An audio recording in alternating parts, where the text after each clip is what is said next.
All right, I think we are ready to go. You guys ready to go? Let's do this.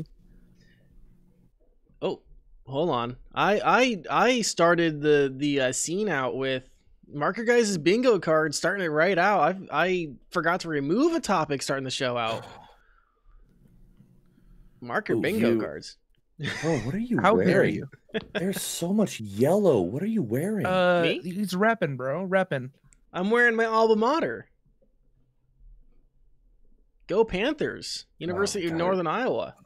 You had me worried, bro. I was like, are you wearing a Lakers hoodie? Come on. No. You know, one of the top the #1 draft pick came from University of Northern Iowa.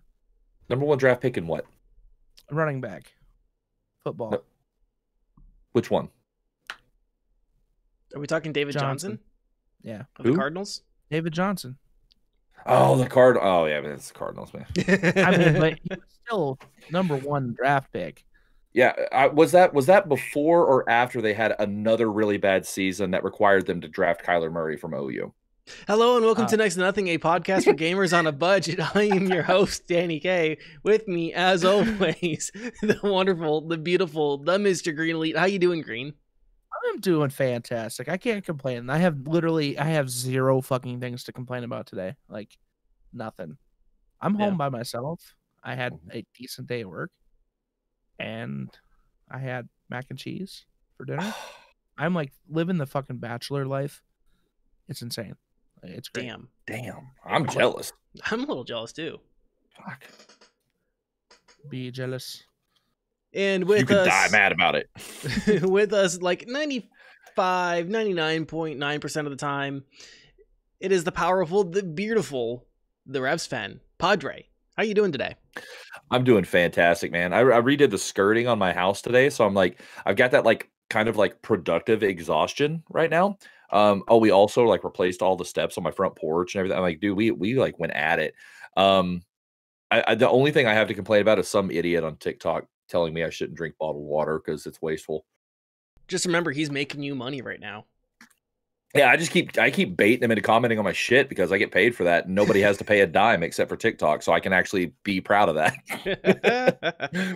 The grift is real.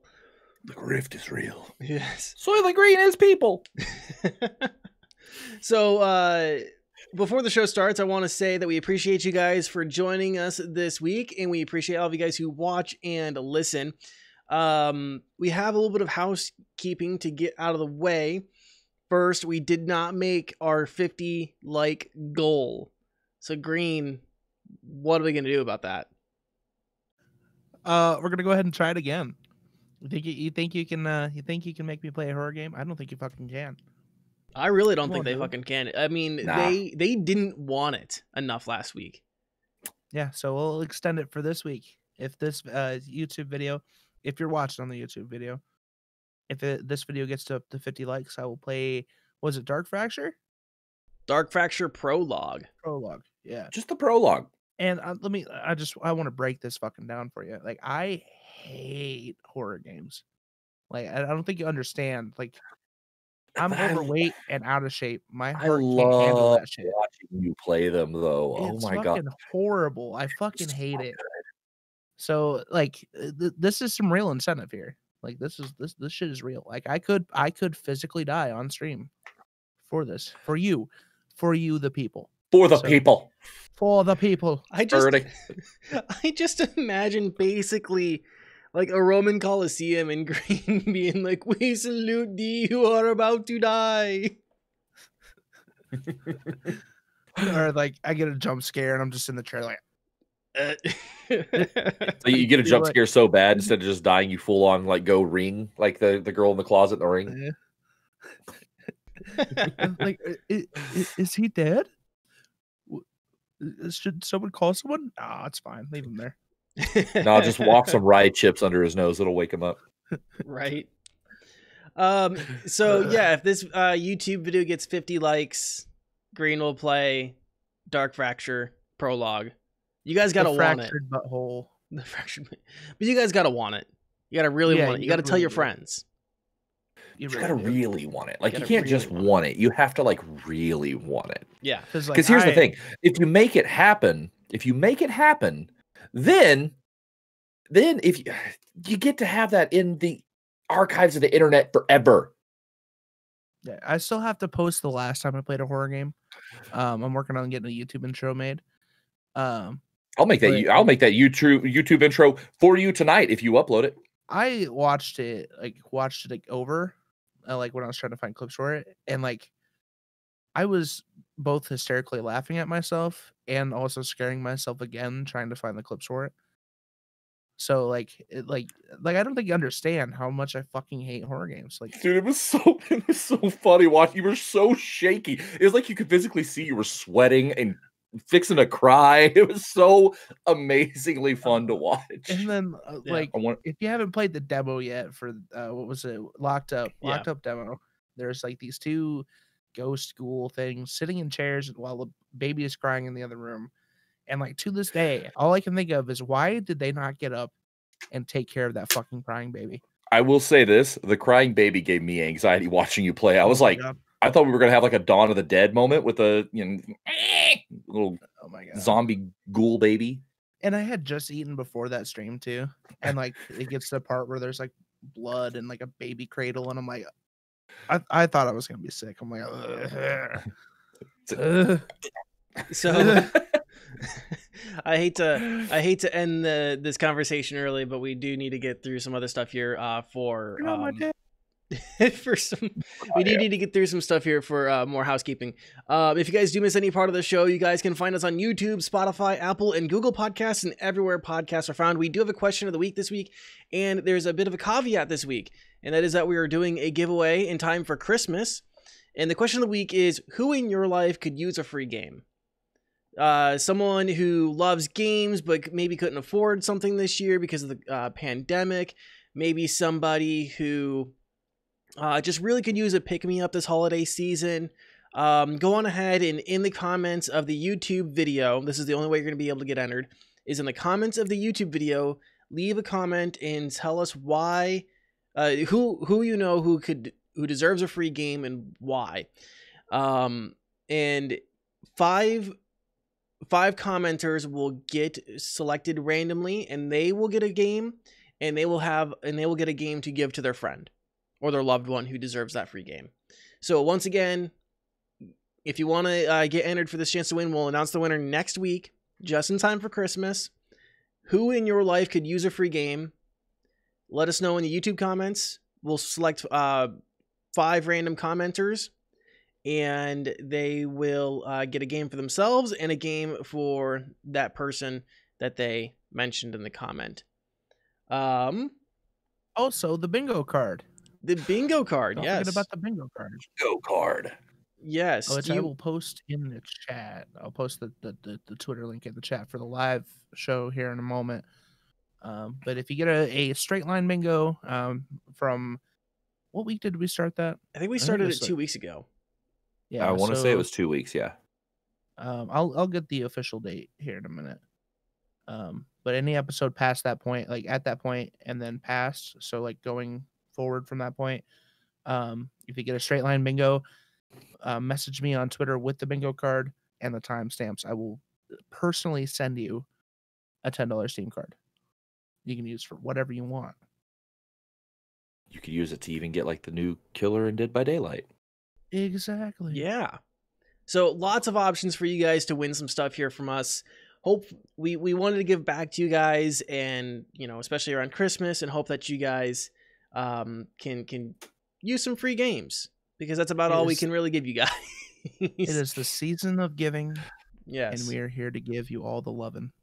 Yes. And we can give you guys some reviews as well. Green, are you ready to review this game?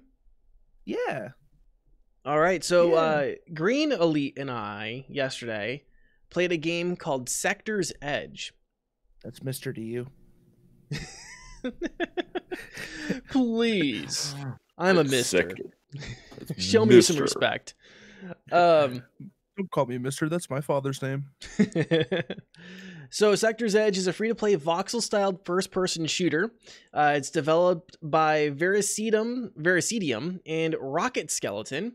It's currently in early access and it was released on October 30th of this year. Anyone that might be interested in the game, there are some minimum game requirements, and that is Windows 7, 64-bit or newer,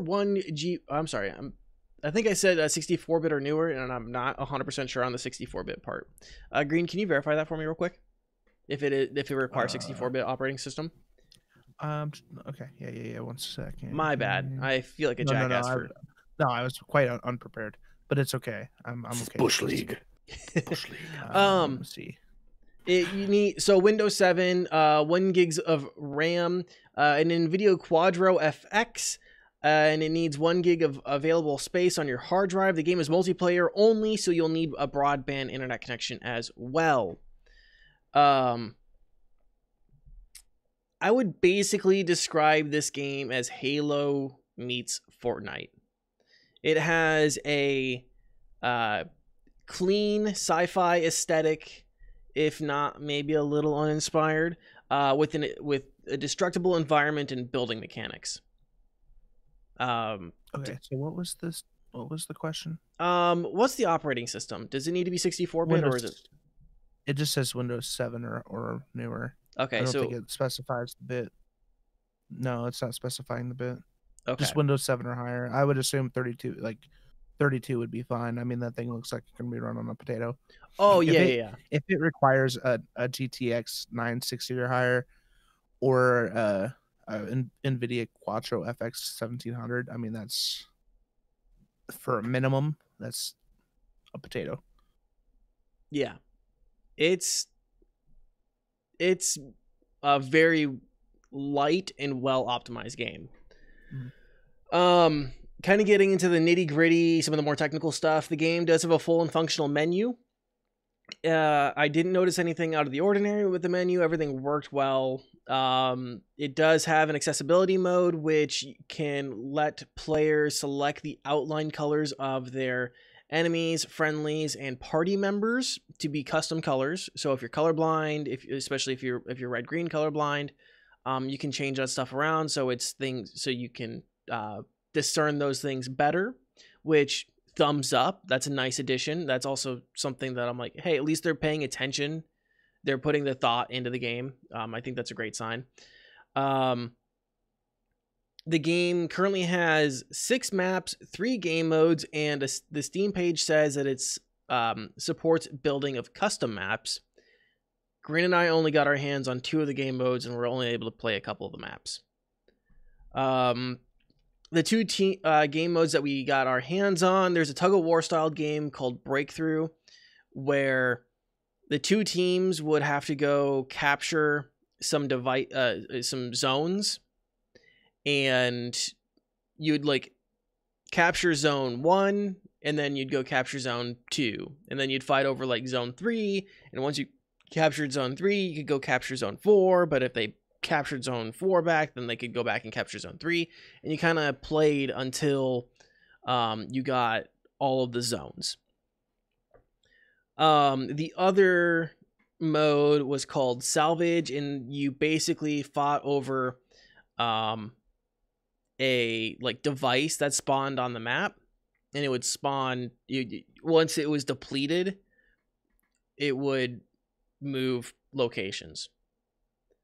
Yeah, so essentially domination, just with only 1 point. Yeah. I don't think there was anything else that we played, right? Like, no, that's all. Like, I mean, I think that was all that was allotted to us with what the servers that were filled with had. Yeah. Like, I mean, I'm sure we could have gotten into a server that was empty and played, but that wouldn't have been as fun. Yeah. The game has plenty of weapons, in my opinion. It has a railgun, an LMG, an assault rifle, a rocket rifle, 2 plasma weapons, a revolver, a pistol, an SMG, and a couple others. Like, it has a pretty wide selection. And the thing that I like is that it doesn't have like an unlock system for weapons. Everything is accessible outside, right out the gate.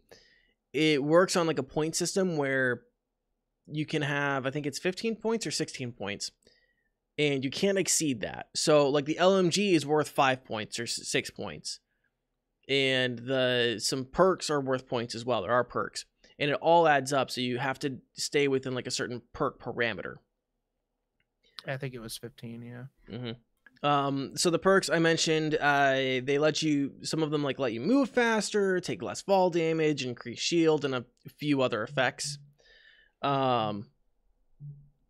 There are also, like I said, there's also like a Fortnite mechanic. There's a building mechanic in the game, and you can save custom builds in an area that you can pull up in and place down using resources that you can extract from the map. You can place like quick build those structures. So it's like in like your spaceship, you have like 9 squares that you can build. I think it's like a 5x5, 3x3 area that you can just build these quick structures. So you can like quick build stairs, or like a little bunker, or a wall with like a hole in it. So you have like little murder holes. Murder holes. Yeah, or like, or you know, some other barricades or something like that that you can use to kind of like to affect the map. And then so yeah, it's all like on one, like it's all on like one tool, and you just use like your ZXC buttons to change between like placing down a block, destroying a block, and using like your quick build.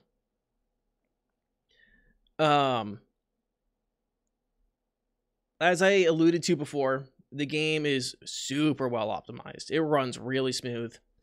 I didn't have any issues running on my rig at all. I don't think my rig broke a sweat playing this game and streaming. Full disclaimer, he's got the oldest rig of us all. Yes. Yeah. Which, by the way, I only need my CPU and GPU now for my new rig. But yeah, I have the oldest rig of all of us. What's that? Yeah, I said weird flex, but okay. I'm just waiting on CPU for my new stream PC. Yeah, and I'm itching so bad. But anyway, I ain't doing anything. So yeah, the game runs really well.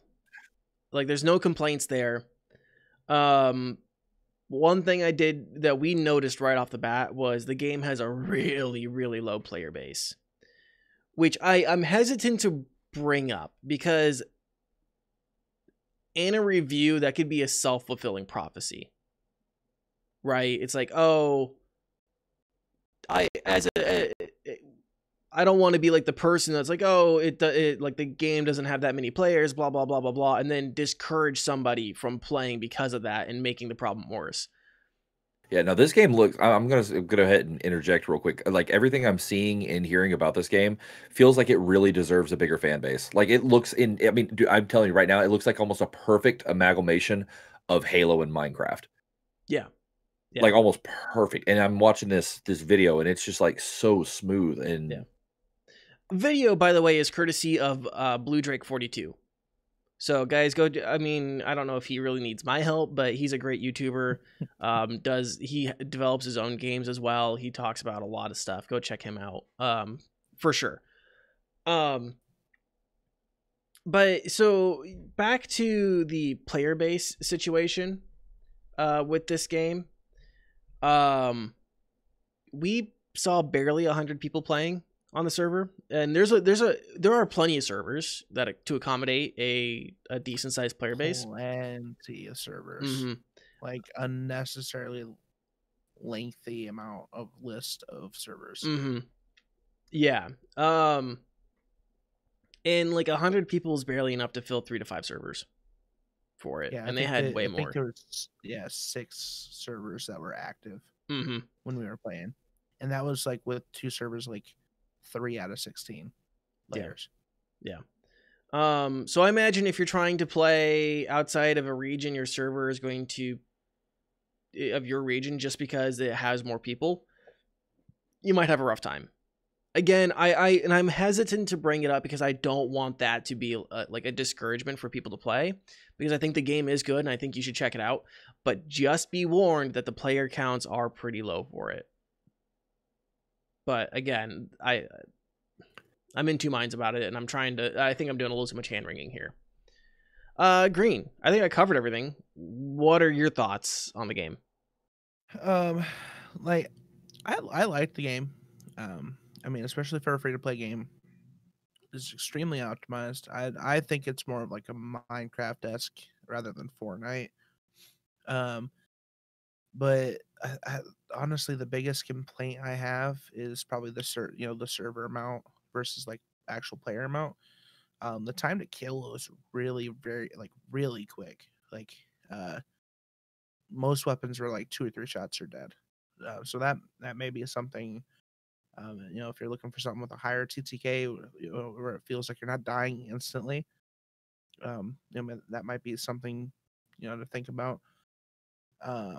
For me, I felt like this game essentially was a glorified aim practice, or like a Kovacs, which is not necessarily a bad thing.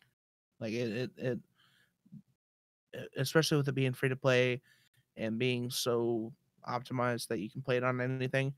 It's a really good option rather than going to like Clunker, or actually playing Kovacs, where you can like actually get that movement down, and practice your aim before you go into like a competitive style game like Call of Duty or Valorant or something like that. So I mean, it's like the game itself is fun. Like, I enjoyed it. Honestly, it's really just that player base for me. Yeah. The menu was fantastic too. What's that? The menu was very diverse. Yeah, like the menu, the UI, everything is like super well done. Like for a free to play early access game, and some of the other games that I've reviewed that would be kind of in direct competition with this game does a lot of really good things that you would not expect out of a title like it. And from what I understand, it's a pretty small team that's working on it too. Sorry, I'm adjusting some things here. Again, I think the game is a great pickup, especially if you're running a lighter or older rig. But there is like a little bit of work that needs to be done, and this is just kind of some of my criticisms. That obviously the game is in early access. It's been out for barely over a month. The first thing is that the ambient noise is pretty meh, barely better than a white noise machine. There's like a desert map where there's just like a constant wailing wind, like a whistling wind. Yeah. One of those kind of sounds like maybe like a stock audio type thing.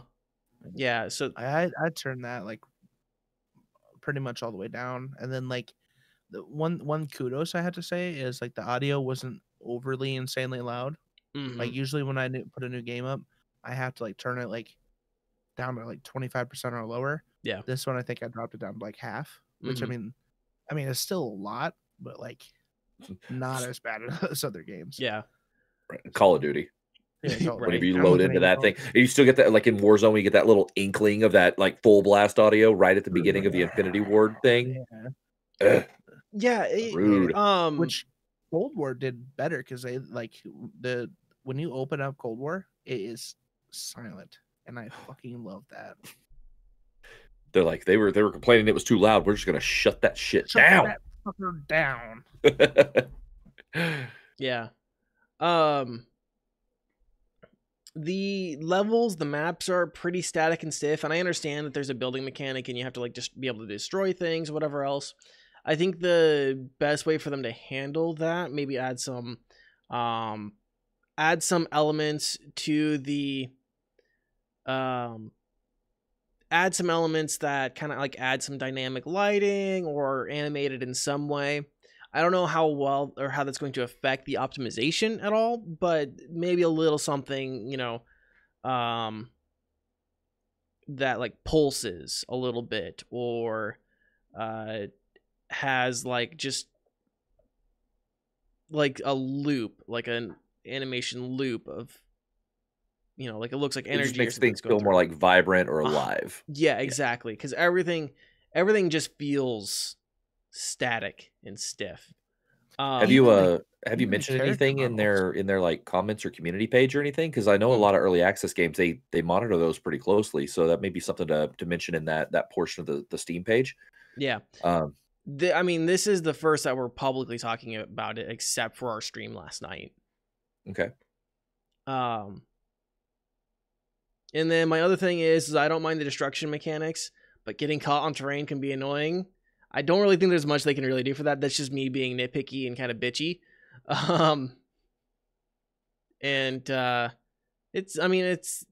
It's kind of a feature of that mechanic, I guess, right? Where, hey, that dude wasn't paying attention to how he was running behind him and he got caught on shit. I'm just saying it annoys me. So don't necessarily cater to my whims on that, but that was just my other gripe. I'm like, Jesus, like some of the geometry gets so fucked up you can't move. Which that could be a thing they fix like going forward. Mm-hmm. The character models seemed really, really thick, like to me, like almost Robloxy. Yeah, well, that's because they kept hearing you talk about Loba, bro. They were like, we got to keep up. Yeah, we need to make them thick. The thicker, the better. That is one thing I actually noticed in that video is they did kind of look Robloxy as opposed to like Minecraft-esque. They looked more Robloxy, like because it was like the armor around your character bulked out instead of just kind of going straight down. Yeah, which I mean, not necessarily bad. Like I get the aesthetic. It just I didn't really care for the aesthetic, so that's more of like a personal preference. But yeah. Other than that, I think it's definitely worth picking up. 100% try it out. Get your friends to try it out too, especially if you have friends who maybe don't have like a full or a really great rig. Maybe they're stuck on like a gaming laptop or something, or like an older laptop. Definitely try it out. I'm sure onboard graphics from like the Ryzen 5, like the newer Ryzen 5 could even handle this. Oh yeah, so, I think so too. Yeah, like without like a dedicated graphics card. So, I mean, if that's something that you have, I mean, it's always worth trying. Yeah. So I think that's gonna do it for Sector's Edge. Any other thoughts, questions, opinions we wanted to get out there? While y'all were talking about it, I went ahead and added it to my Steam library because, I mean, with it being well optimized and super easy to run, and it feels like it deserves some exposure because I think if you could get more people on board to do the early access, like testing on it, then you can get more people kind of saying, like different points of views on what needs to be fixed, what needs to stay, et cetera, et cetera. Yeah. I think we can move on to our next topic here. Rev. What would that be? Tell us about Seers Isle. Seers Isle. Okay. I'm going to preface this for the longtime podcast listeners. Y'all might remember, yes, I'm from the South. Y'all might remember I covered a game once upon a time called Across the Grooves, which was an interactive graphic novel is what they called it. It's kind of the same as a visual novel, which is like a dating sim, but it was like a lot more comic book-esque in its animation. And it was, the one about the record that can send you back in time. You could change choices and stuff like that. Well, full disclaimer, Novabox, the developers that made that, also provided me this key to Seers Isle. Seers Isle is set up in a very similar way. It is a interactive graphic novel, but the storyline is way different. Okay, so I'm going to just kind of read you the synopsis real quick, and then I'll go into a little bit more detail without trying to spoil anything, because I think this game is 100% worth picking up. A group of shaman apprentices set foot on the shores of a sacred island to be initiated to magic. As they progress through the wilderness, looking for the seers, their spirit guides, they realize they're not alone. Who is this strange horned woman? First time I ever read that, I thought it said horny. I was very misled. I'm going to make sure that doesn't happen for you guys. Who is the strange horned woman they are seeing in their dreams? Okay, so go ahead and start it out. You do play the part of this mysterious horned woman. You don't know that at first, but it's very short after that it becomes apparent that that's who you technically are. So you go along influencing the choices of these characters. And it's one of those games, If you'll notice in the video here on the screen, for those that are watching on YouTube or watching live right now on Twitch, you'll see 4 little icons at the top of that page. And it's just like on Across the Grooves, where the decisions you make, you'll see those icons light up, 1 or 2 at a time. And those will affect the decisions ultimately that lead you to whatever outcome you get. Now, apparently there are several. I went for a specific one, but it was very, very well written. It had an amazing soundtrack, the same as Across the Grooves. But this one followed like more of a mythological fantasy style, in the past. Yeah, it was like, I want to say they described it as like an alternative fantasy medieval Northern Europe type of area. It was amazing. Now, it's very, very simple to run. It's heck, I had the deal pulled up here. You could run it on a potato. It does require 64 bits on the Windows 7, but you can run it on an integrated or dedicated graphics card as long as it has 512 MBs of VRAM. And then it does need 4 gigs of RAM. I don't know that it would necessarily actually need that, but they did set that as the minimum. And then the processor is just a 2 gigahertz processor. It's super simple, but it was such a good game. I loved everything about it. The decision making, everything. I mean, the character work was absolutely well done. I can understand why this has an overwhelmingly positive review on Steam. There was one thing I did not like. There was a character named Duncan who had pitch black hair and blue eyes. I could not stop calling him My Chemical Romance. But that was my problem, not the game's. But aside from that, yeah, it was very well done. It was really cool how they showed like the influences that these different villages that these shamans in training came from. Like there's this one, her name is Arlen. She's from kind of more of a seaside type of village, and she gets to discussing like cuttlefish and octopi and all this. And like this other girl who lives in the mountains in her village, her name's Freya. She has no idea what she's talking about because everything's like still kind of segregated, type of thing. But it was really interesting. It actually takes place like right about the onset of Christianity in Europe, because all of them are pagans except for one who was sent by they never say like Christian religion, but they do say, they reference the temples of the one and only God, stuff like that. Very, very Christian heavy. But yes, the story was amazing.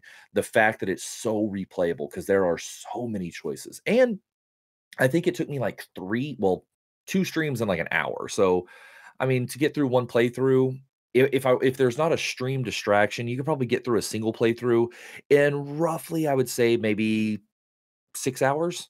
But there are so many different possibilities that you can go about and try to change that I couldn't begin to tell you how many times you could play through it. I would say it's an absolute recommend. I believe it's $12.99 on Steam. If you like the visual novel, graphic novel type of games, play it. This is not like an endorsement of any kind. I was just provided the key. They're not paying me to say this. I just really enjoyed the game. I actually have they have another game that's a little bit older called Along the Edge that I also have on the dock for later. But this one was absolutely fantastic. Yeah, and since you mentioned the price, I do have the Steam DB here. Says that the lowest price recorded for this game was $8.70 USD. That's a 33% discount. I also checked their sales history for the last 6 months. The last time it went on sale was Wednesday, November 25th, 2020 for $9.74. It's a 25% discount. And it seems like it kind of goes on sale for about 25% off every few months or so. So it might be worth waiting to pick it up on sale. Yeah, and they also do they bundle, like if that's your style of game and you could feel yourself kind of getting into these things, you can actually do the Nova Box bundle where you can get all 3 games. It's discounted at like 10% off of like the cost of all 3 of them right now, but I'm sure that bundle actually goes on sale from time to time too.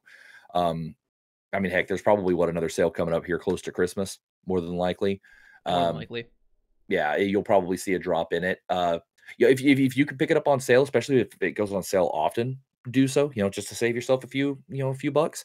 But yeah, I would recommend it. But then again, I am also the kind of guy that likes to play stuff like interactive graphic novels, visual novels, random indie games and stuff like that. If your primary gaming is first person shooters or roguelikes or something like that, this may not be your cup of tea. but it's definitely a fun little sit down kind of mellow. Like the vibe of the whole game is very mellow and chill and relaxing.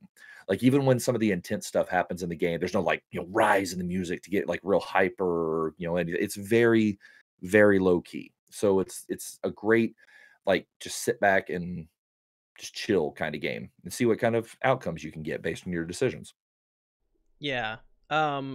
And I just pulled up what like platforms it's available on. If anyone was curious, it is on Nintendo Switch, Windows, Linux, Mac OS, and Macintosh operating systems, which I'm pretty sure is just Mac OS. Right.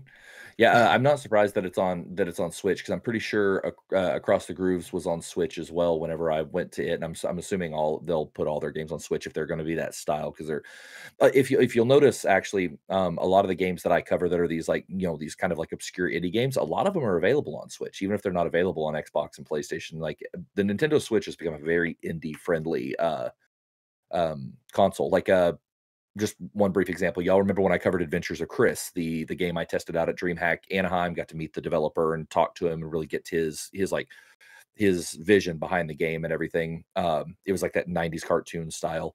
It went to Switch on release day. It's on Switch, and Switch and PC are the only two platforms it's on. I'm surprised they're not on like Android. That's what I was gonna say. They could easily port these over. Now, granted, I don't know what the demand for a game like this on mobile really is, because I don't know if people get on mobile to really play games like this, but you never know. It depending on the cost, the cost effectiveness of it, I could see maybe there being maybe they could have done a what is that thing called? A something study, like where Cost you benefit actually analysis. well, no, like whenever you get a whole group of people in a room together and kind of ask them questions, what is that? I can't Oh, remember what they call it. Like they do it for like ratings on TV shows and crap. Like on Bruto when he showed his a penis. focus group. Focus group, that's what it is. Yeah, they could do like a focus group and maybe they did something like that and realize, oh, maybe it's just not, conducive to put it on, and it's not like practical to be on mobile. But it would run on mobile easy. It's just literally pictures with choices. Yeah. I like the pictures. I like the pictures, Paul. Yeah, the art is very stylistic. I like the art. It's very well done. That's one thing I love about Novavox games because Across the Grooves had the same art style, that same like it looks like you're actually looking at like a graphic novel, not just like an anime style dating sim type of thing, like a Doki Doki Literature Club or some other random game like that. It looks like you're literally looking at a comic book, and I like that. I love it. I know Green actually stopped by for the Across the Groove stream for a while, and he heard like the really cool music that was with it, the real like kind of haunting, like Solid. chilling music. Yeah, this has I think they got the same artist. The voice sounded the same, so it's probably the same musician. It's probably it may be the developer for all I know. But so the music was once again just absolutely breathtaking, like in this weird haunting way. I loved it, everything about it. Awesome. Anything else on Seers Isle that we want to talk about? I did have one more point that actually kind of confused me. It's a short one though. When I covered Across the Grooves, you could tell by reading it that English was not the initial language that it was written in. You could tell there were some things in it that seemed like broken English. That was not the case here. It was weird. It was weird. It's because it's an old. I mean, I don't know if it's something that maybe they went and fixed in Across the Grooves later or something. But in Seers Isle, the English was perfect. It was just like any other English. So I it was confusing to me. But aside from that, that's probably about it. I wonder if between the difference between the two games, the time difference between the two games, because this was released in September 2018. I wonder if maybe it has something to do with a different translation and localization team. Maybe, yeah, because I mean, this one was, Across the Grooves was June of 2020. Like I covered it like right after it came out. And so it could be a combination of maybe it could either be that, or like I said, maybe that, whenever I played it, it had the other one, it had just come out. Maybe they just kind of got the game out there and maybe went and kind of fixed maybe some of the dialogue later. Cause you would think something like that would kind of be easier to go in and just fix because you're just like erasing some dialogue boxes and redoing them. But yeah, it's just a patch, easy patch. Yeah. And so and they may have. I haven't played Across the Groove since the first time I played it. Maybe worth going back and looking at again because it's another one of those games where all of your choices could end up ultimately altering the entire game.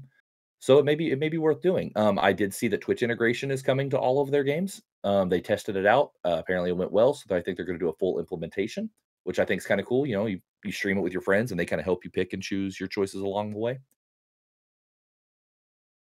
Cool. Anything else on Seers Isle? No, that is all I got. Excellent. Well, why don't you go on ahead and tell us about the new Dead by Daylight update? Oh, let's just roll this momentum, right? Okay, so the new Dead by Daylight killer is the twins. Technically, I guess you could say it's the new Dead by Daylight killers. I didn't really look too much into their lore other than the fact that they were conjoined twins that went through a real hard struggle in like I don't know, like a little after medieval Europe or something. You know, it was they were from a long time ago or something like that. And so they you play as Charlotte and Victor. And Charlotte is like the big, you know, the big body. She's the full body. Well, Victor's like a conjoined twin that pops out where her titty should be. And here's what's cool about it, though. You know, like all jokes aside, it's actually really they were fun. They were fun. A lot of people complain about them, but I had a blast using them. Her movement speed is a little slow for my liking, but her reach in her attack is really good. But she's supplemented in her slow speed by the fact that Victor actually jumps out of the body and you can control him. So you got this like little demon baby running around the map after people. And if you use Victor to attack a fresh survivor that hasn't been damaged yet, he just rides them. He like jumps on their back, just sits there and keeps clawing at him. And he's like screeching. And this is where I actually laughed really hard when I played because it was so glitchy. Like you'd see him running around and Victor would be like 4 feet from their head, just flying through the air around him or something. It was insanely bad, but it was hilarious at the same time. But if you use Victor to attack an already damaged survivor, they go down and you can keep running. You can keep attacking people. So like, you know, the strategy, if you can, is hack all 4 survivors till they're damaged, set Victor on them and dodge and take them all down. Because another really good thing that Victor does is whenever you drop somebody and you switch back to Charlotte, whoever's near him, you can see their pulse. You can see their heartbeat so you can find them. They're not just like, you know, they can't crawl away before you can get to them. And so it's very revealing. They kind of honestly seem a little OP because they have a couple of abilities. One of them is I can't remember the names of all of the perks, but one of them actually allows where if you go and damage a generator, if there are other generators that have been worked on, it can regress up to 3 other generators. So it's like you damage it and 3 others can be damaged at the same time and start regression. They have, you know, one where because whenever Victor gets ready to pounce, he can't just like attack like a normal killer. Whenever you go out as Victor, you have to load up a pounce and actually jump on him. And normally Victor lets loose this like shrill screech when he's getting ready to pounce, which of course the survivor can get alerted to and just kind of juke him. There's a perk that allows that not to happen where they can't hear it. And I found that actually to be very beneficial. I didn't get to go, you know, didn't get to progress too far because I was just playing, you know, the one night of DBD, but I really like them. I think they're going to end up having to nerf them. The new map is very killer friendly in my opinion because it's kind of open, but it's also in the middle of the day, which there are no other maps that are just like bright like that. So you can see it's really easy to see, but hands down the 100%, and nobody will ever change my mind on this. Best part about it is that the survivors can stop Victor. And the way they do that is they deliver a swift ass roundhouse to the side of that baby's head. And it is hilarious to watch. I watched somebody do it like while controlling Charlotte. I walked up and I saw Victor stand there. He's like this tall. He's only, he's like they 3 foot tall. As you mentioned that, by the way, they showed it on the gameplay. Nice. But yeah, they do.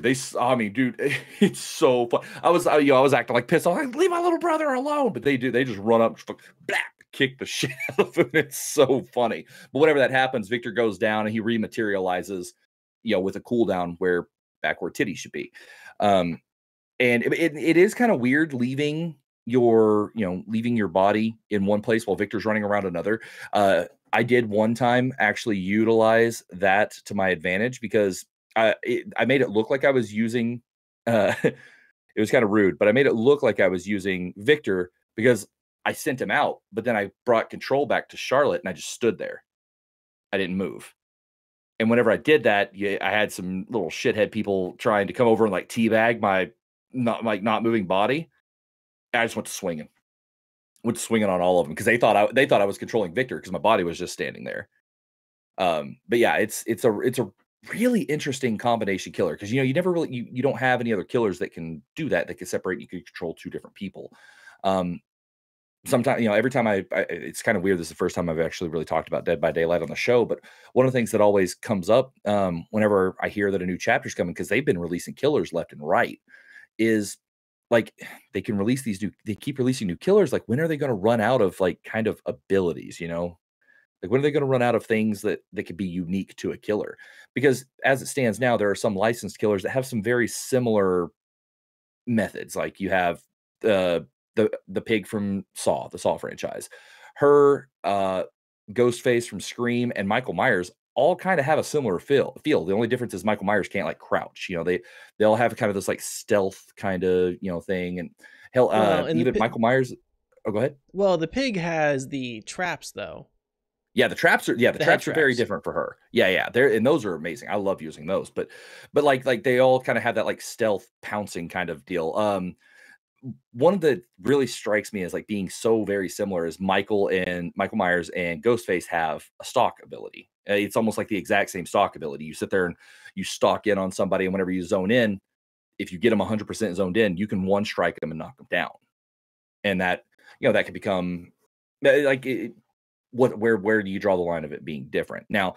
Because one of the rumors coming out of the rumor mill was that they were eventually going to add the xenomorph. And I'm like, what abilities can you really add to the xenomorph that would make it not just a reskin version of the Demogorgon, stuff like that.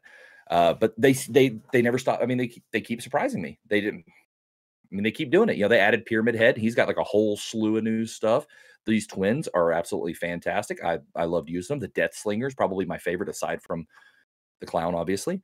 And it's just, I don't know. It's they continue to surprise me. I'm actually really intrigued to see what comes next because I think they just released back-to-back original characters, and usually they stagger original and licensed. So we'll see what happens. I'm pulling for Candyman with the remake of Candyman coming out with Jordan Peele as a survivor. Fingers crossed, but we'll see what happens. Yeah. So the way that they do this, right, is DVD base price is like $10, right? It kind of changes. It changes quite a bit. But I think it goes on sale more than almost any other game that I play. Mm-hmm. It goes on sale a lot and for inexpensive. But now, that being said, I think right now it's $20 on Steam, which I think might be its base price actually. You're right, and it regularly does go on sale. The lowest it's been is 60% at $7.99. Yeah, see, that's so cheap. But you do also got to remember that literally every new killer that comes out, you have to pay for. And it's not just a killer; you get a Survivor 2, new map, and all that stuff.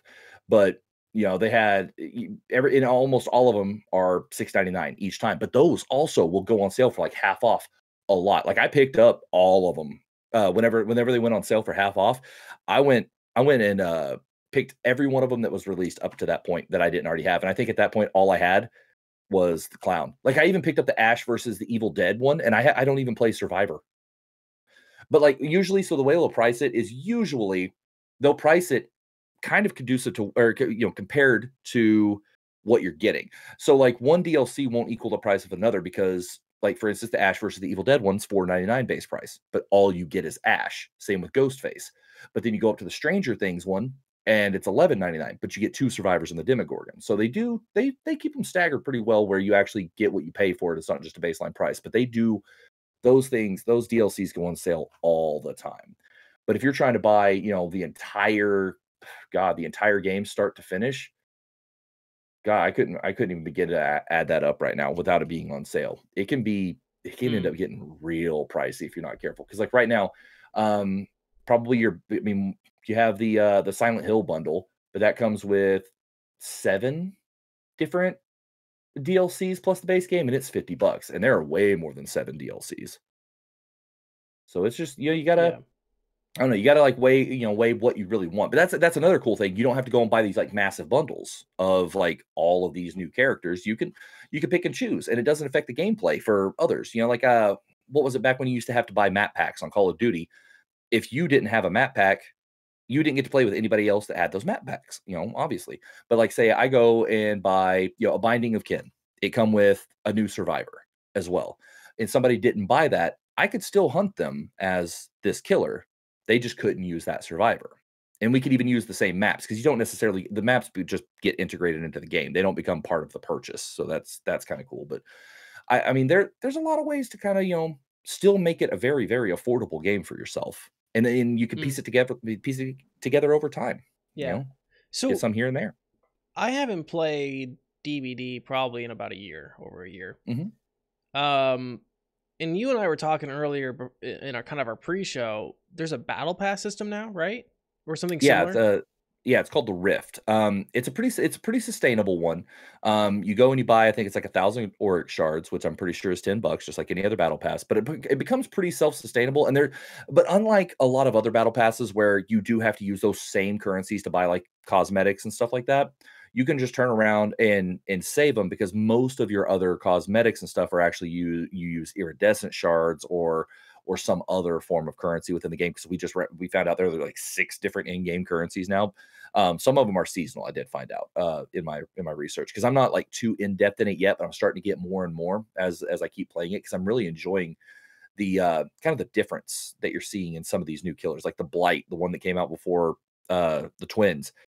Dude can ricochet off trees and shit like a pinball and just beat people down with a cane, and drool all over them. That's gross and hot and cool at the same time. So real quick, someone mentioned in the chat, Dead by Daylight with all the DLC is $168.76.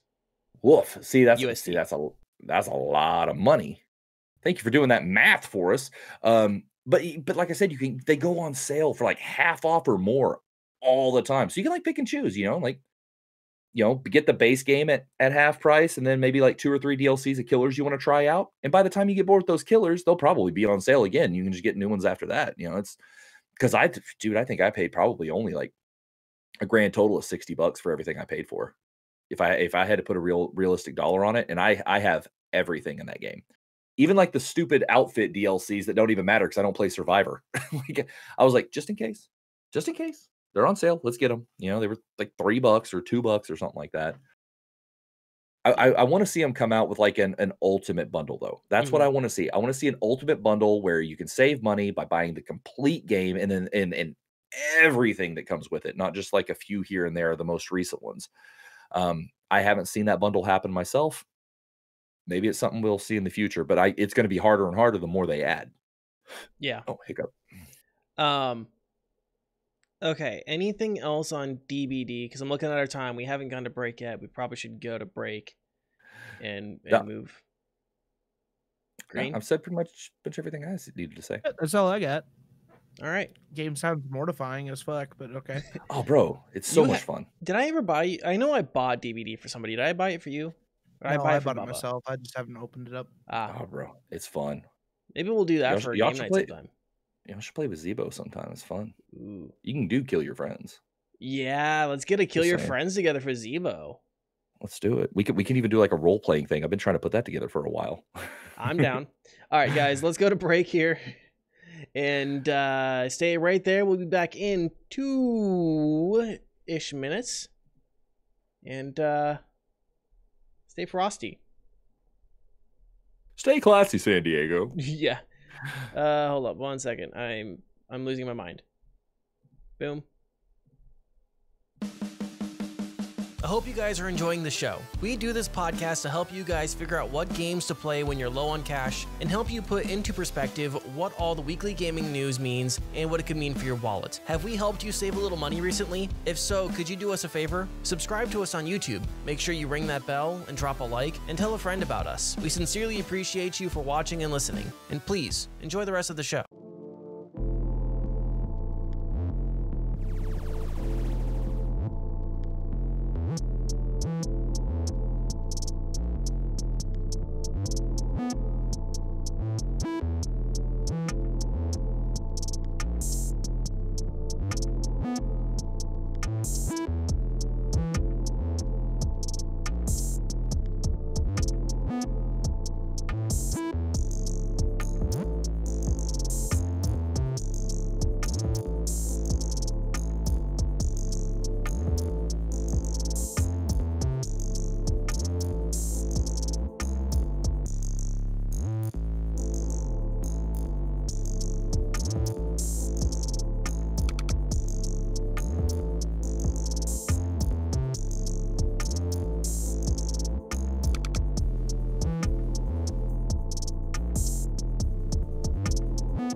Showtime. And we're back. Welcome back, everybody. Hello. Hello. Did you hydrate? So, guys, quite possibly the biggest game of the year is coming out this week. Oh, Quite yeah, possibly. yeah, we'll see. We'll see. I'm just waiting for it. I think we should delay this part of the podcast. We have some unfortunate news here at CD Projekt Red. We're gonna have to delay another 3 weeks due to some shipping and COVID. Yeah, right. So we're sorry. We're sorry. A lot of people have been hyped on this game. Green, you got some release information for folks who Cyberpunk 2077. Take it away.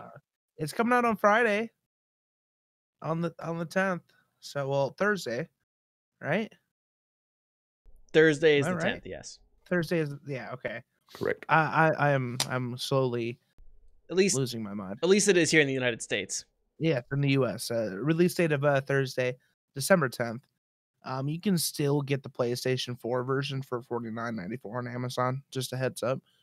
It is back up to the pre-order price of $59.99 on Amazon and practically everywhere else. But for any of those who are living under a rock, Cyberpunk 2077 is a open world, futuristic, completely free choice style game.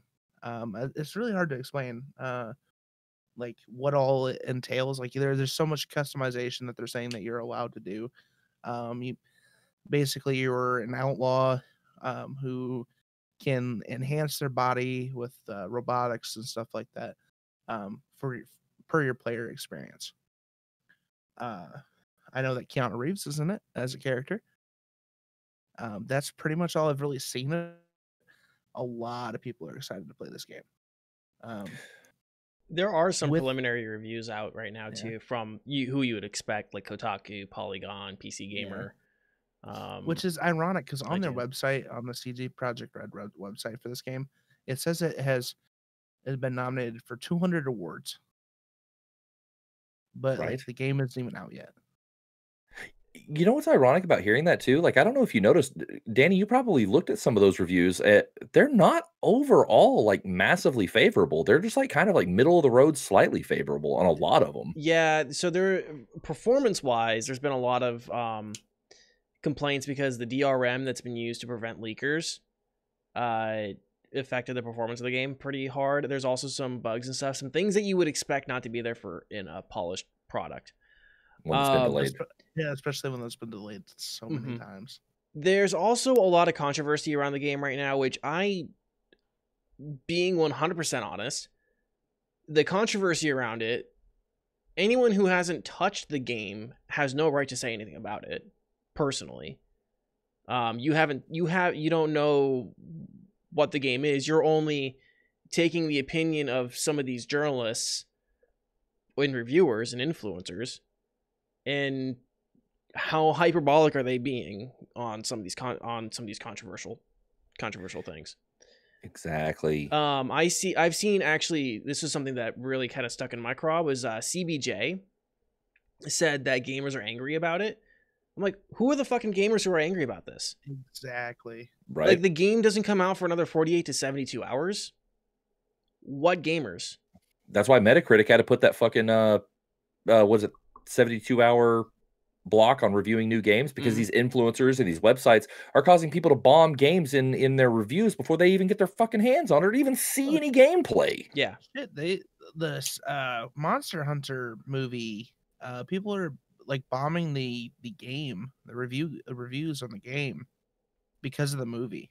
That's why you don't take reviews, man. You take them with a grain of salt. Yeah. People are assholes, man. They try to ruin stuff without even seeing it. Like, real quick, I'm going to go on a brief tangent, then I'll pull myself right back in. But let's talk about the Monster Hunter movie thing. While it doesn't look great, I will say the initial posters and and stuff like that, in the original trailer where it showed like machine guns and all that shit. I was like, oh, come on, like I was already pissed. And then the next one come out, it showed like there was some kind of weird thing that got thrown back in time, and it kind of went back to actually showing all the Monster Hunter stuff with like the kind of more what's the word, archaic weaponry and stuff like that. And so that right there in and of itself says you cannot make those preconceived notion judgments based on a poster or a trailer or just what somebody else said, because you need to be a human being that can form your own thoughts and opinions. Take Anthem, for example. When it first had a trailer or teaser, it looked fucking phenomenal. But that game was poop. So I just had to play the reversal there. Yeah. Yeah. So, they could look fantastic and then be shit games. You'll definitely get a full review once I actually play this game. Yeah. Can I just be honest real quick about what I think is going to happen with this game? I think it's been hyped up so fucking hard. I think we're going to experience a Fallout 4. Do you guys remember when Fallout 4 was coming out and everyone was just fucking hard on for that game? And I'm currently playing Fallout 4. It's decent. But everyone's just like, this game is going to have... I remember specifically one meme. It was like, games 10 years ago. And it was like a burger with pickles and ketchup and buns. And then it's like an EA game. And it's like the game is the patty. And then DLC and cosmetics. And that's the burger was now all the pieces except for the patty. It was all segmented. Yeah, and I remember that meme. And then it was like Fallout 4, and it looks like it's like a triple patty deluxe and what we ended up getting was a single patty with. You got to McChicken, bro. Got to McChicken, right? And that's what I feel like is gonna happen here. Everyone has just hyped up this game, and CD Projekt Red has allowed the mythology of this game to kind of take control, and I don't think it's gonna meet a lot of people's expectations. Yeah, especially now, and especially if there's issues with polishing with this many delays. It's like people are you cannot live up to that hype. You set yourself up for that failure. Like you said, they allowed this mythology to build. Green, what were you gonna say? You said it sounded like you had a counter. I said, well, and then they got Keanu Reeves. Oh, then they got Keanu Reeves. Well, my counter is I don't expect this game to be bad simply because it's CD Projekt Red. I can't speak. Yeah, and don't take that as me saying it's gonna be bad. I just think it's gonna be same. It just can't live up. That's It's like this, the perfect example would be Anthem. Everyone was looking for an Anthem. Then they delayed it by a year. Yeah, and it was a completely different game from the game that they were initially teasing. Completely different. So I'm hoping that they're sticking to what they've said with the whole open world concept, completely customizable. What they've shown of initial gameplay looks good. So I'm hoping that the story is actually going to be there.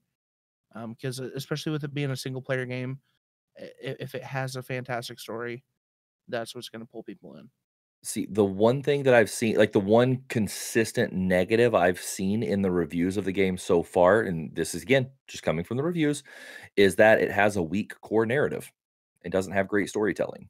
Those are two of the things I've actually seen on 3 separate review sites, which is kind of a bummer because that's what you need for single player games, But again, those are just reviews. We don't know. Yeah, that's for us to decide. A lot of the reviews I've been seeing are more cultural than they are any technical game reviews, which is not an invalid way to review a game.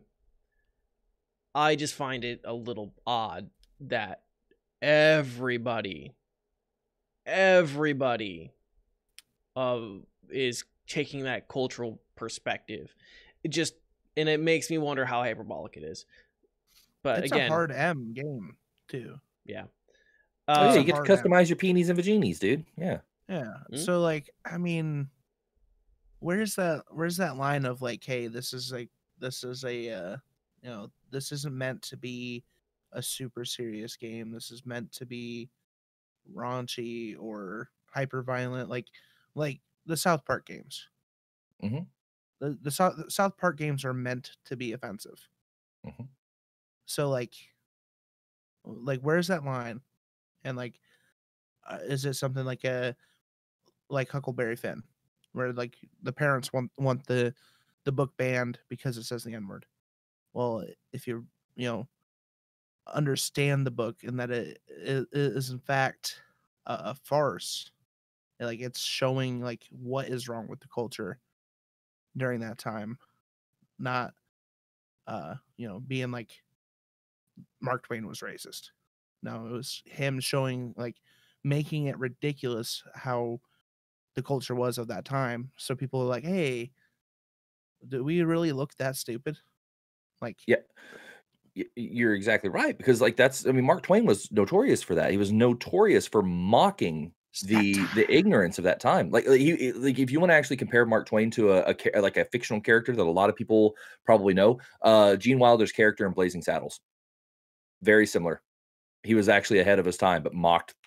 I mean, he mocked everything. He even mocked religion. I mean, he was a different breed, but people just like, oh, Mark Twain, Mississippi Mud Frog jumping around, just automatically assume it's not that. But yeah. So kind of getting back to Cyberpunk, kind of take everything with a grain of salt.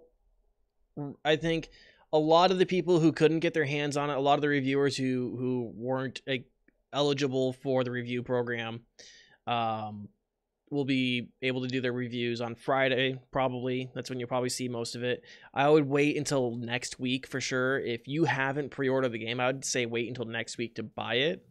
Especially because CD Projekt Red's their NDA and their DRM won't lift until later. So you can't even get video out of the game right now. Like, you just can't. I'm gonna try to get my hands on this game Friday if I can. And then you'll have a full, complete, unbiased review from Mr. Green Elite on the following Tuesday. I'm gonna try. I can't guarantee it. It just depends on if my budget is willing. God forbid. I'll try to get it Friday. Gotcha. Anything else on the Cyberpunk release? No, that's all I can think of. Okay, we got a bit of news for you guys.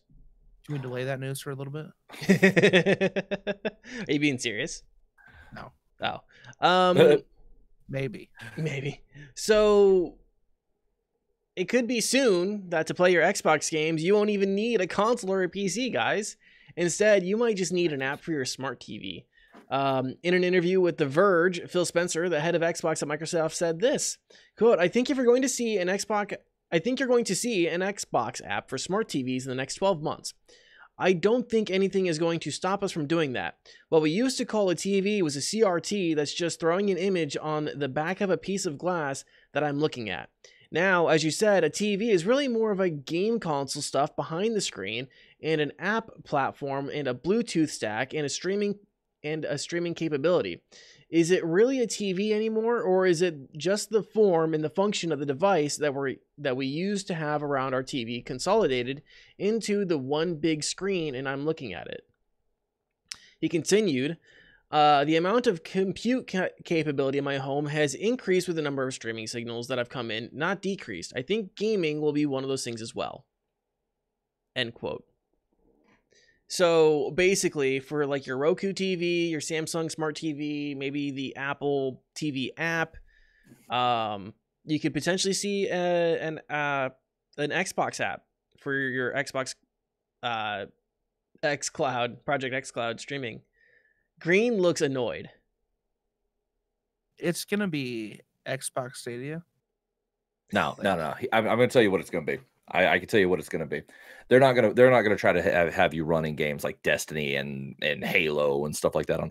It's going to be for smaller games. It's going to be like what they're doing with Android right now. Like with the Android stuff. They're going to put the ones that are like capable for the device. Like it'll that would be fucking feasible. Yeah, I think that's what they'll do. It seems like since they kind of withdrawn from the actual console wars and expanded into the PC and Android realms, bro, like they're making smart moves. Like they're actually doing like smart stuff. They're not just like they're not cash grabbing, they're actually making long-term investment moves. Yeah, they have to be that really remains to be careful. seen, but yeah, they just have to be really careful about the whole streaming games, especially that are require an extremely fast latency between like input and the actual in-game movement. Don't market this towards competitive gaming like, you know, Halo Infinite multiplayer, Destiny 2 at PvP, Right. you know, Call of Duty. Like, that shit ain't gonna work. No. Not until, like, I give it like 10 years when the internet is like literally coursing through the air at like 100 gigs per millisecond. Like, Right. And sustainable, like, and you know. cancer everywhere. Oh yeah, yeah. Yeah, 100%. You have to have that. You know, you gotta weigh your good and your bad. But yeah, no, I do see them taking like the slower approach, because like look at like what they said about when they bought ZeniMax. You know, they've let people know, like, listen, you know, we're gonna come out with exclusive titles, but we're not gonna just like hold all this shit hostage away from like PlayStation users, you know, like stuff like. I think they're just trying to make like long-term good moves right now. That being said, I'm gonna actually try out some of the Game Pass games that we'll be discussing later on mobile this week and come back with you and let you know how those are next week. Excellent. There was a little bit more to this story that I wanted to mention. Like we already alluded to, the Xbox Project xCloud already streams specific Xbox games to mobile devices like phones and tablets, and they expect that would be very similar. There's also been some conversation in recent months, especially from Spencer, who has alluded to other hardware options for game streaming to TVs, like a Roku or Amazon Fire Stick. Which, as someone who has a Roku, I've used a Roku stick and stuff like that. I kind of like that idea where you just kind of get like this device and it basically just runs one app.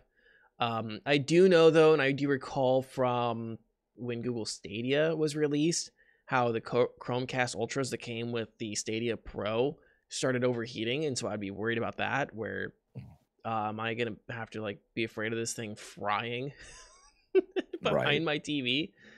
But I overall, like, I really like this idea, and I would actually probably be more open to it, because I have this as kind of like my main, as like obviously my main gaming setup, but I actually wouldn't mind being able to access something on my TV like a The Walking Dead or game what's the sad girl emo thing? Life is Strange. Yeah. Like choice, like little just simple choice-based games, stuff like that. Do you like that, Green? What I needed, yeah, I love that, by the way. That's why I want to do a Raspberry Pi build, because they're relatively, like, I mean they're more expensive than, let's say, buying a Chromecast or something, but there's so many more things you can do with Raspberry Pi. Raspberry Pi, you can make it as like a media center, as well as like a retro game console, and throw emulators on there and stuff. So that would be really cool to like do like a build video for Raspberry Pi and like program it as both a media center for Netflix, Hulu, stuff like that. And then also have it switch over to, you know, Super Nintendo, stuff like that. Yeah, I've thought about doing Raspberry Pi stuff too. I talked to my pops about he wants to get like a retro arcade cabinet, and I'm kind of like, you know, pops, if you wanted to build the cabinet and get the screen, I could like build the retro Pi for you and set that up and like make him like a little thing. But shh, there's some legal stuff with it. I just want to talk to somebody about making an apple pie, because I have not had a good one of those in a while. The best pie is pecan pie. Wrong. We're not gonna fight. We're gonna save the pie fight for the after dark. Hear me out, dude. Why is pecan pie the best pie, dude? Mm-hmm. So yeah, that's the Xbox app for TVs. I think it's gonna be interesting. I would actually probably look at it, especially if it's gonna be a pretty low barrier to entry, and maybe I just have to pay for Game Pass, which I would be able to access on my PC too. Mm-hmm. So yeah, anything else on the Xbox app for TVs that may or may not be coming in the next 12 months? Maybe, possibly, most definitely, probably not. Maybe. No, we good. Coming. Yeah, I'm good. I'm solid. All right. I'm just hoping they don't make the same mistakes as like Google. Like, oh yeah. Don't be stupid. It's a little hard to make the same mistakes as Google when you see how disastrous they've been. Oh, just No shit. 3 years minimum until Stadia shuts down. You're giving it a minimum? Shit, I'd give it a 3-year max. If Stadia doesn't have some like real changes in the next 6 months, yeah. Like it's got to have some real fucking changes in the next 6 months and I don't give it 3 years I think it'd be done. Yeah, especially how much they charge per month. Like stop. Yeah, it's not sustainable for the amount of time. And I think I've mentioned this before. The only thing that's going to save Stadia is if they open up that technology for use other than gaming. And I agree. I think we talked about this like forever ago when I was a guest on the show. Is they need to switch it, like have it to where it can do like graphical processing, like video editing and Photoshop and stuff like that. Because there's people who can't afford a $3,000 Mac and a $600 to $2,000 camera. Like a lot of people have to choose. Like when they go to school for that, like it's like, do I buy the camera or do I buy a Mac? Like I should invest more in the camera than the Mac. I can just get a cheap laptop. It won't be the same as everyone else, but it's a cheaper route. So like to offer that for those kind of people, that market would be huge. Yeah, it's just like creating remote computing opportunities for production companies, for like CAD design, stuff like that. I mean, the opening up that technology would have been a way better option for them to like save this tech, because they spent a lot on that infrastructure. It'd be a shame for them to lose all that. I'm talking as if this is like some struggling company, but they'd piss that out in a week. Like, yeah.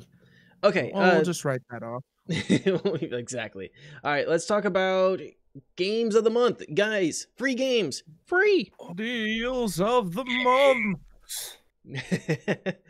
I am talking to coworkers about like having, because I have some golden voiced coworkers who I'm like, hey, like I need some shit.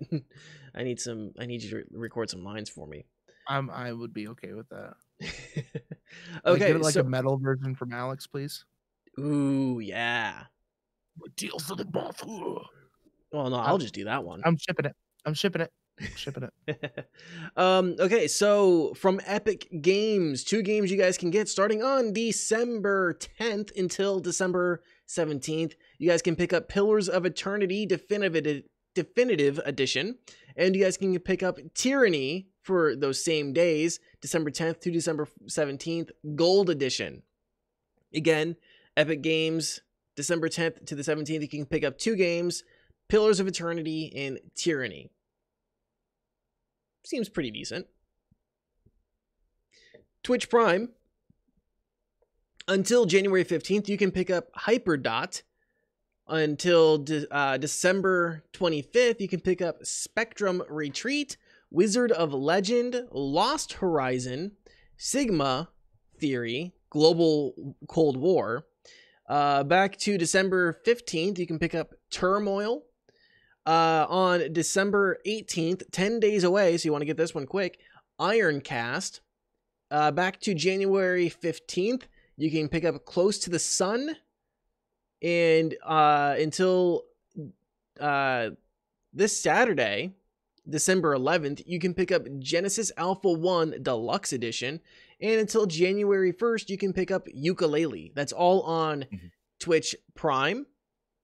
Which, don't forget all the other benefits you get from Twitch Prime, like a free sub that you can go use on Mr. Green Elite or RepsFan or any of our wonderful guests. Yeah, let's go to Padre. What's on Game Pass? Oh, what's on Game Pass? Yeah, we're gonna skip games with gold, dude. They're like, there's nothing there. Let's go straight to Game Pass. Oh, right, Xbox Game Pass. This is what is. I think it's actually available as of now. Yes, as of now, you have access to Rage 2, Control, Monster Sanctuary, Gang Beasts, some random racing game. I can't even read it on the console or on the cover. Super Mind Control Delete, Slime Rancher, Ukulele, Yes Your Grace, Greedfall, Call of the Sea, and I'm going to cut right there real quick. All of those are going to be available on Android as well as console and PC for some.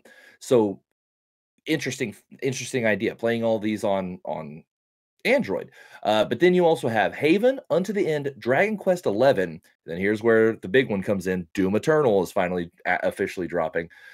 Valhalla, which is actually a personal favorite of mine, and Starbound. All of these are coming to be included in your Xbox Game Pass subscription.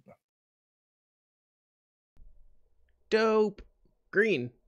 Do I have to really perform after that? Like, Yeah. it's like the case where like the opener was better than the actual main show. Oh yeah. Yeah. Oh, well, PlayStation.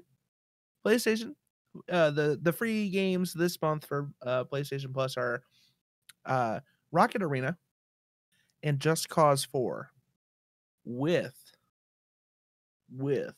a special bonus of Worms Rumble. Worms Rumble is, I'm assuming, a battle royale style.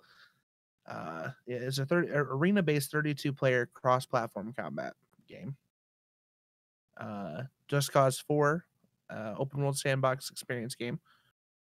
And then Rocket Arena is a 3v3 shooter with dynamic maps, thrilling game modes, and ever-growing roster of diverse heroes.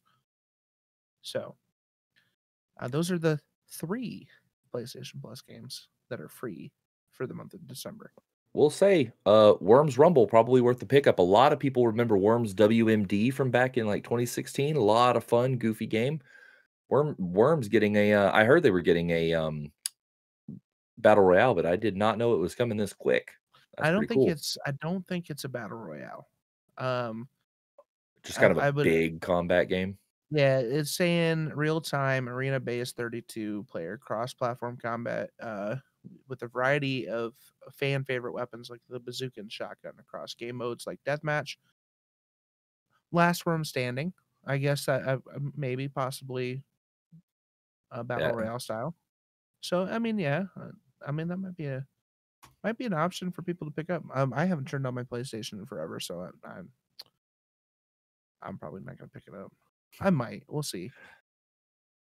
It'll be something I probably play in my living room with my second PlayStation 4 that is now obsolete. Lol.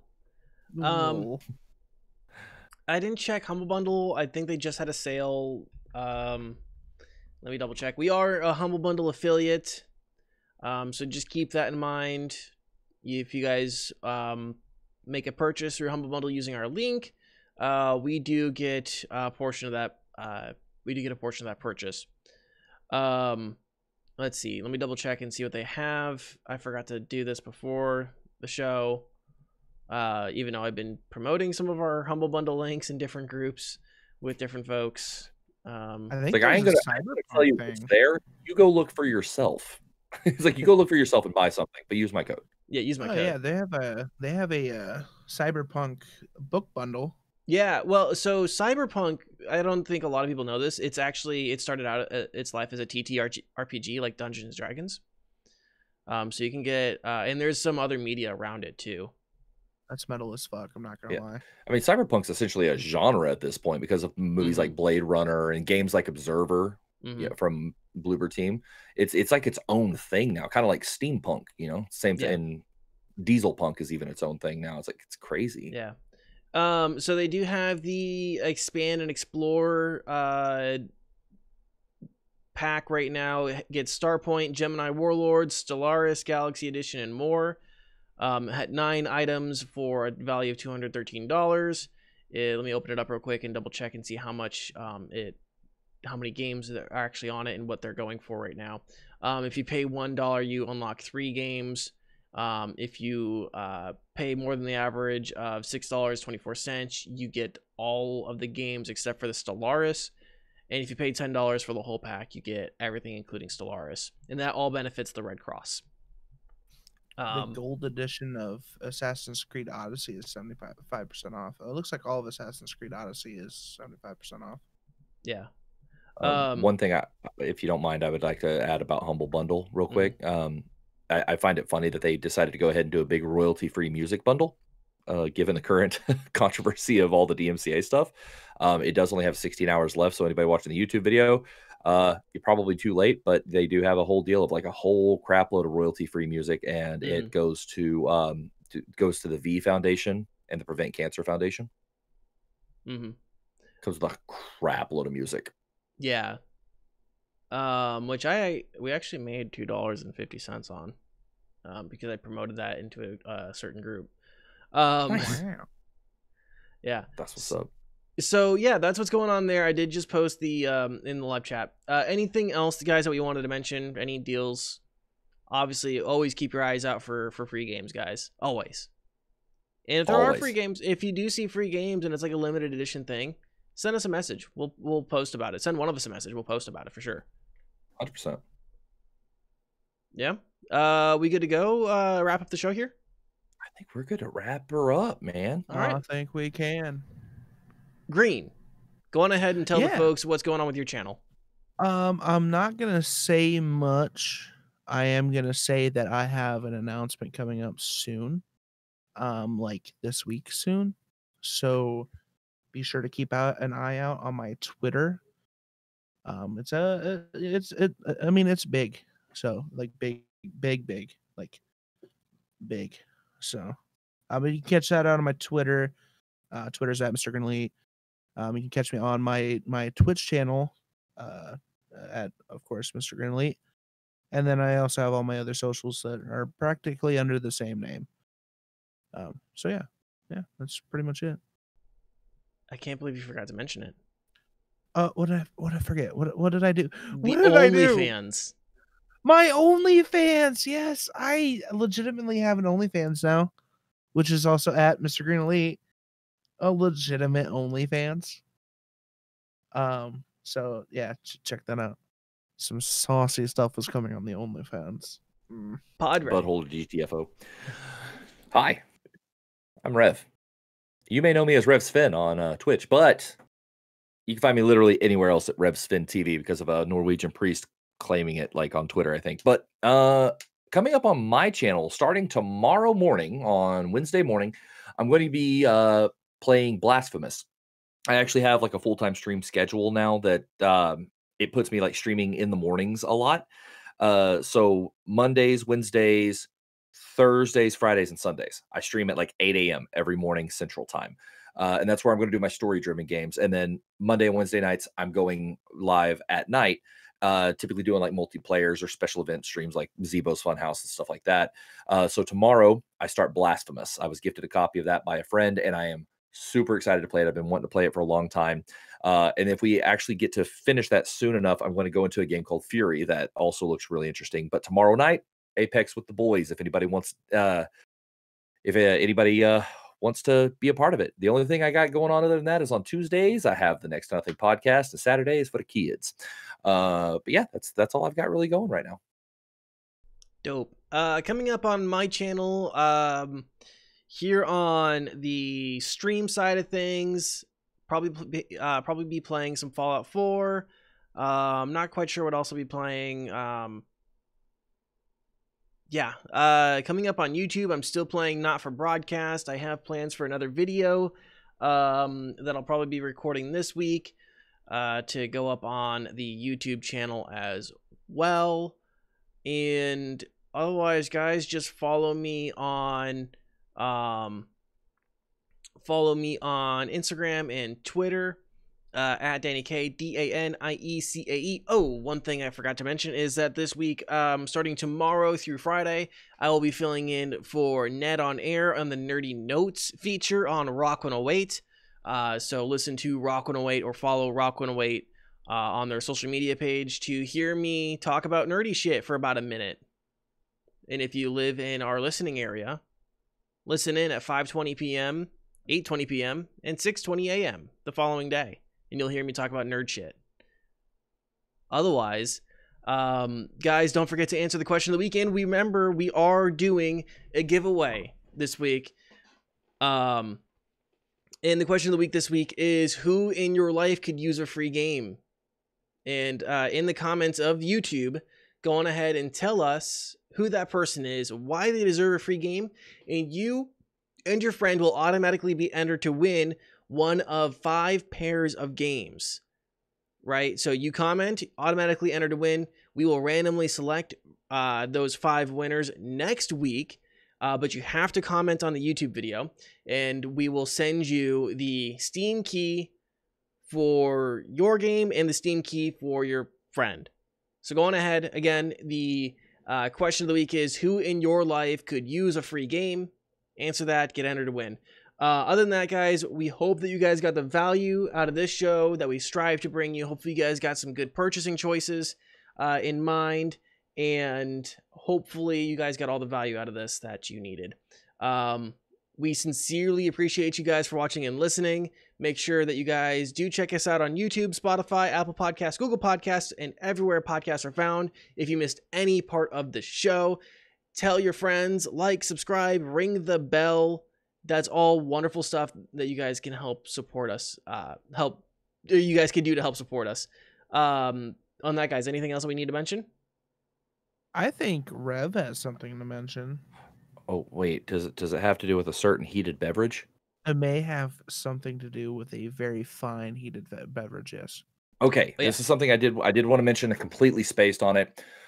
I have partnered with a good friend, Buns of Bread, who we have started our own custom coffee company called Grampian Roast, a small batch coffee. Grampian is like a place out in Scotland, and it's also like the name of the street he lives on or something. But the Zebo's Manic Morning blend has officially been released. It is available for shipping, labels and all. Go to Etsy and just look up Grampian Roast, Grampian, to get you some fine small batch roasted coffee. My personal blend is a part dark roast Thai with a part medium roast Kenyan, and apparently it's the best one of the bunch. Who would have guessed? I know what I'm doing. So if you use code RevSpin at checkout, you do get 15% off. So go get you some coffee. Link will be in the description. Boom. Boom. All right, guys. Anything else this week? I'm sorry, I had to peddle the coffee. No, that's good. that. I like the coffee. We both Rev and I forgot, and Rev's the one that's repping it. Yeah. Hey, Green, you want to be like my secretary? Absolutely. Big announcement coming up, guys. Spoiler alert, I am now Rev's secretary. All right, guys. Until next week, stay healthy, stay safe, keep fighting the good fight, and bye. I love you.